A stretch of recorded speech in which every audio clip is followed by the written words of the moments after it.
अस्सलाम वालेकुम, मैं तारक सानी ते तुसी वेख फिर मेरा यूट्यूब चैनल रैबर इंटरटेनमेंट प्लस। आज बड़ी ही ज़बरदस्त और हैरत अंगेज मालूमात लैके तुहाडी खिदमत विच हाज़र हो रहे हैं।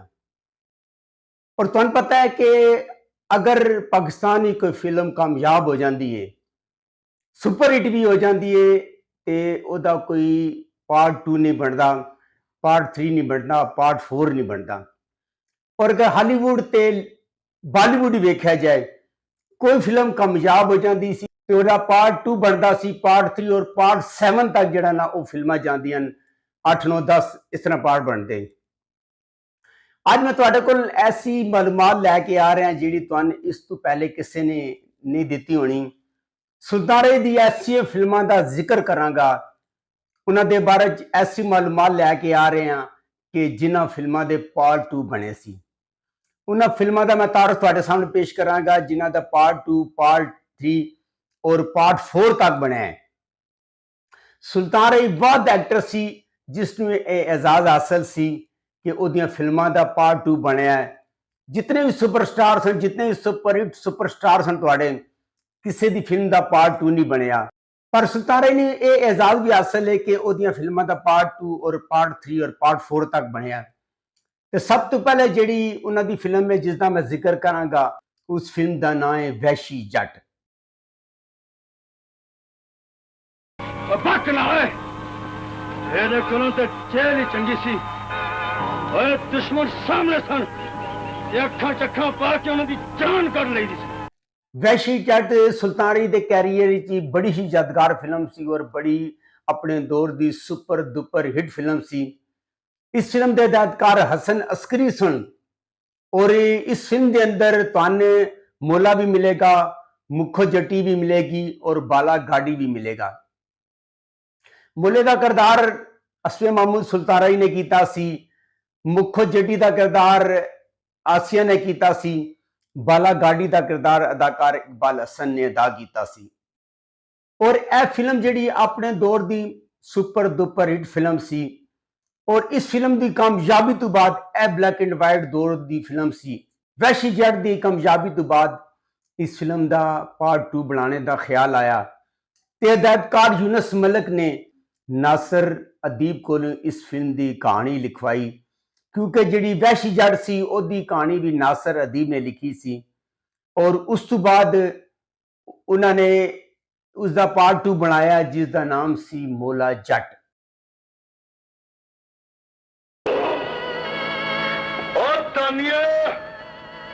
जट नूं दारू छुड़ाई ते याद नाल तो दक्षिण ना प्यारिया कर, ये ना होवे मुड़ के।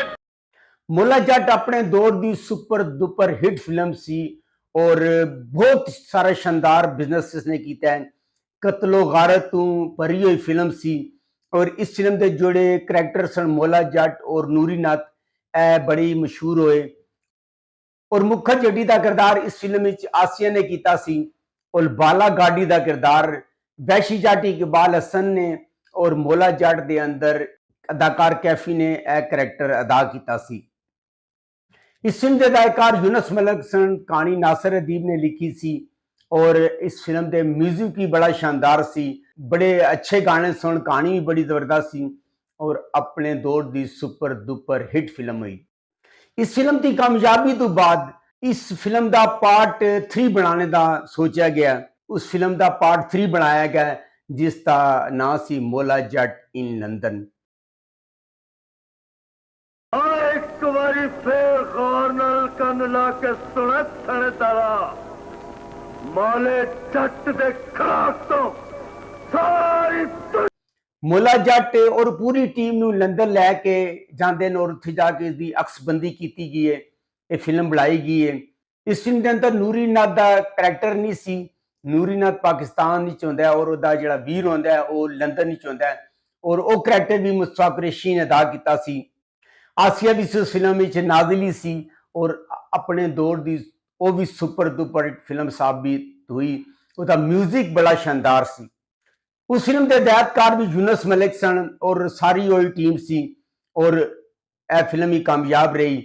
और इस फिल्म के अंदर वो म्यूजियम भी विखाया गया है जिथे सुल्तान रही का मुजस्मा और सुल्तान रही साहब ने गंडासा पकड़ा है ਔਰ ਉਹਦਾ ਮੁਜੱਸਮਾ ਜਿਹੜਾ ਨਾ ਉਸ ਲੰਡਨ ਦੇ ਮਿਊਜ਼ੀਅਮ ਦੇ ਅੰਦਰ ਸੁਲਤਾਨ ਦਾ ਮੁਜੱਸਮਾ ਸੀ ਔਰ ਉਹਨਾਂ ਦਾ ਗੰਡਾਸਾ ਸੀ। ਉਹ ਇਸ ਫਿਲਮ ਵਿੱਚ ਬਕਾਇਦਾ ਇੱਕ ਸੀਨ ਵਿਖਾਇਆ ਗਿਆ। ਔਰ ਜੱਟ ਇਨ ਲੰਡਨ ਦੀ ਕਾਮਯਾਬੀ ਤੋਂ ਬਾਅਦ ਇਸ ਦਾ ਪਾਰਟ 4 ਬਣਾਉਣ ਦਾ ਖਿਆਲ ਆਇਆ ਔਰ ਪਾਰਟ ਜਿਹੜਾ ਚੌਥਾ ਹਿੱਸਾ ਸੀ ਦਾ ਉਹ ਰੋਸ਼ਨ ਜੱਟ ਦੇ ਨਾਂ ਤੋਂ ਬਣਾਇਆ ਗਿਆ ਹੈ। ਮੈਂ ਗੰਡਾਸਾ ਦੱਬ ਦਿੱਤਾ ਤੇ ਨਾਲੇ ਮੈਂ ਸਾਰੀਆਂ ਦੁਸ਼ਮਣੀਆਂ ਦੇ ਵੈਰ ਮੁਕਾ ਦਿੱਤੇ ਨੇ। ਅਮਨ ਸੁਖ ਤੇ ਚੈਨ ਦੀ ਮੰਜ਼ਿਲ ਵੱਲ ਜਦੋਂ ਪਹਿਲਾ ਕਦਮ ਚੁੱਕਿਆ ਉਹ ਕਿ ਇਸ ਫਿਲਮ ਦਾ ਆਖਰੀ ਹਿੱਸਾ ਸੀ। ਇਸ ਤੋਂ ਬਾਅਦ ਸੁਲਤਾਨ ਸਾਹਿਬ ਯਾਦ ਨਹੀਂ ਰਹੇ। ਅਗਰ ਸੁਲਤਾਨ ਸਾਹਿਬ ਯਾਦ ਹੁੰਦੇ ਤੇ ਇਸ ਦਾ ਪਾਰਟ 5 ਵੀ ਬਣਨਾ ਸੀ। ਉਸ ਤੋਂ ਬਾਅਦ ਅਸੀਂ ਗੱਲ ਕਰਨੇ ਆ 1972 ਦੇ ਅੰਦਰ ਰਿਲੀਜ਼ ਹੋਣ ਵਾਲੀ ਫਿਲਮ ਬਸ਼ੀਰਾ। ਚੌਧਰੀ ਅਜੇ ਵੀ ਆਪਣੇ ਇਰਾਦੇ ਤੋਂ ਬਾਹਰ ਆ ਜਾ, ਨਹੀਂ ਤੇ ਰੱਬ ਦੀ ਸੌਂ ਆਪਣੀ ਭੈਣ ਦੀ ਡੋਲੀ ਟੋਲ ਨਹੀਂ। ਓਏ ਮੈਨੂੰ ਬਸ਼ੀਰਾ ਆਪਣੇ ਦੌਰ ਦੀ ਸੁਪਰ ਡੁਪਰ ਹਿੱਟ ਫਿਲਮ ਸੀ ਔਰ ਇਸ ਫਿਲਮ ਦੀ ਕਾਮਯਾਬੀ ਤੋਂ ਬਾਅਦ ਸੁਲਤਾਨ ਰਾਏ ਸਾਹਿਬ ਨੂੰ ਬ੍ਰੇਕ ਥਰੂ ਮਿਲਿਆ ਔਰ ਉਹਨਾਂ ਨੇ ਇੰਡਸਟਰੀ ਤੇ ਰਾਜ ਕੀਤਾ। ਅੱਛੀ ਕਹਾਣੀ, ਅੱਛਾ ਮਿਊਜ਼ਿਕ ਔਰ ਇਸ ਫਿਲਮ ਦਾ ਗਾਣਾ ਕੰਦਾ ਡੋਲੀ ਨੂੰ ਦੇ ਜਾਈ ਵੀਰ ਵੇ ਸੁਪਰ ਡੁਪਰ ਹਿੱਟ ਹੋਇਆ ਸੀ। ਇਸ ਫਿਲਮ ਦੀ ਕਾਮਯਾਬੀ ਤੋਂ ਬਾਅਦ ਕਮ ਅਜ਼ ਕਮ 10 ਸਾਲ ਬਾਅਦ ਔਰ ਬਸ਼ੀਰਾ ਦੇ ਹਦਾਇਤਕਾਰ ਅਸਲਮ ਡਾਰ ਸਨ ਔਰ ਫਿਲਮ ਸਾਜ਼ ਵੀ ਅਸਲਮ ਡਾਰ ਹੀ ਸਨ। ਇਸ ਫਿਲਮ ਦੀ ਕਾਮਯਾਬੀ ਤੋਂ ਬਾਅਦ 10 ਸਾਲ ਬਾਅਦ ਇਸ ਫਿਲਮ ਦੀ ਕਾਮਯਾਬੀ ਤੋਂ 10 ਸਾਲ ਬਾਅਦ ਇਸ ਫਿਲਮ ਦਾ ਪਾਰਟ 2 ਬਣਾਇਆ ਗਿਆ ਜਿਸ ਦਾ ਨਾਮ ਸੀ ਬਸ਼ੀਰਾ ਤੇ ਕਾਨੂੰਨ। ਇਸ ਫਿਲਮ ਦਾ ਆਗਾਜ਼ ਵੀ ਉੱਥੇ ਹੀ ਹੁੰਦਾ ਹੈ ਜਿੱਥੇ ਬਸ਼ੀਰਾ ਜੇਲ੍ਹ ਚਲਾ ਜਾਂਦਾ ਹੈ। ਬਸ਼ੀਰਾ ਦੇ ਅੰਦਰ ਸੁਲਤਾਨ ਜੇਲ੍ਹ ਚਲਾ ਜਾਂਦਾ ਹੈ ਬਲੰਦੇ ਨੂੰ ਕਤਲ ਕਰਨ ਤੋਂ ਬਾਅਦ।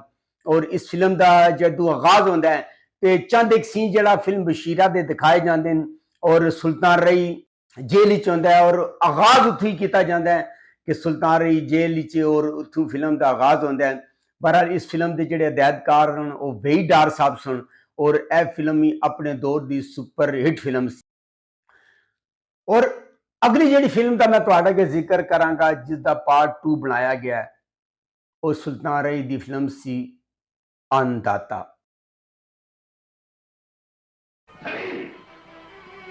इस दुनिया का हर बड़ा आदमी चोर है, डाकू है, लुटेरा। अंदाज मुख्तलिफ है लेकिन काम सबके एक है। 26 सितंबर 1976 बरोज जमा रिलीज होने वाली एक रंगीन फिल्म सी। इस फिल्म ਨੂੰ ਉਰਦੂ ਚ ਬਣਾਇਆ ਗਿਆ ਸੀ ਔਰ ਐਕਸ਼ਨ, ਸਸਪੈਂਸ, ਲੜਾਈ ਮਾਰ ਕੁਟਾਈ ਤੋਂ ਭਰਪੂਰ ਇਹ ਫਿਲਮ ਸੀ।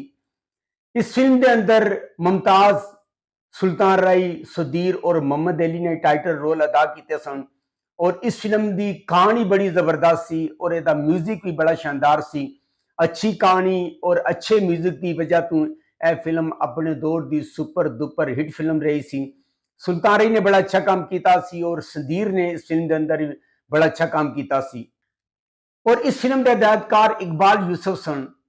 ਆਪਣੇ ਦੌਰ ਦੀ ਸੁਪਰ ਡੁਪਰ ਹਿੱਟ ਫਿਲਮ ਸੀ ਔਰ ਇਸ ਫਿਲਮ ਦੀ ਕਾਮਯਾਬੀ ਤੋਂ ਬਾਅਦ 10 ਸਾਲ ਬਾਅਦ ਉਹਨਾਂ ਨੂੰ ਇਸ ਫਿਲਮ ਦਾ ਪਾਰਟ 2 ਬਣਾਉਣ ਦਾ ਖਿਆਲ ਆਇਆ ਔਰ ਉਹਨਾਂ ਨੇ ਸਨ ਆਫ ਅੰਨਦਾਤਾ ਤੇ ਨਾਂ ਤੋਂ ਇਹ ਫਿਲਮ ਬਣਾਈ।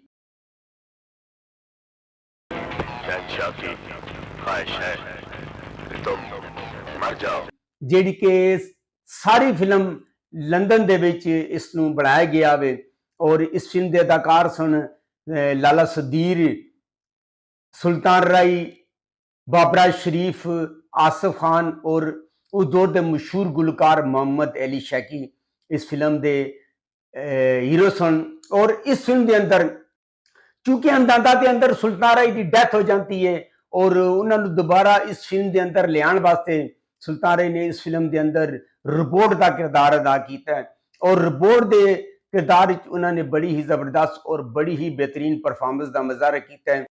सन ऑफ अन्नदाता ਦੀ ਤਰ੍ਹਾਂ ਕਾਮਯਾਬ ਔਰ ਸੁਪਰ ਹਿੱਟ ਫਿਲਮ ਸੀ ਔਰ ਇਸ ਫਿਲਮ ਦੇ ਅੰਦਰ ਸੁਲਤਾਨੀ ਦਾ ਨਾਮ ਬਾਜ਼ੂਕਾ ਹੁੰਦਾ ਹੈ। ਨਾਜ਼ਰੀਨ, ਐਸੀ ਮਾਲੂਮਾਤ ਜਿਹੜੀ ਮੈਂ ਤੁਹਾਡੀ ਖਿਦਮਤ ਵਿੱਚ ਪੇਸ਼ ਕੀਤੀ ਹੈ। ਅਗਰ ਤੁਹਾਨੂੰ ਮੇਰੀ ਮਾਲੂਮਾਤ ਅੱਛੀ ਲੱਗੀ ਹੈ ਮੇਰੇ ਚੈਨਲ ਨੂੰ ਲਾਈਕ ਕਰੋ, ਸਬਸਕ੍ਰਾਈਬ ਕਰੋ ਤੇ ਸ਼ੇਅਰ ਕਰੋ ਤੇ ਨੈਕਸਟ ਵੀਡੀਓ ਤੱਕ ਰੱਬ ਰਾਖਾ।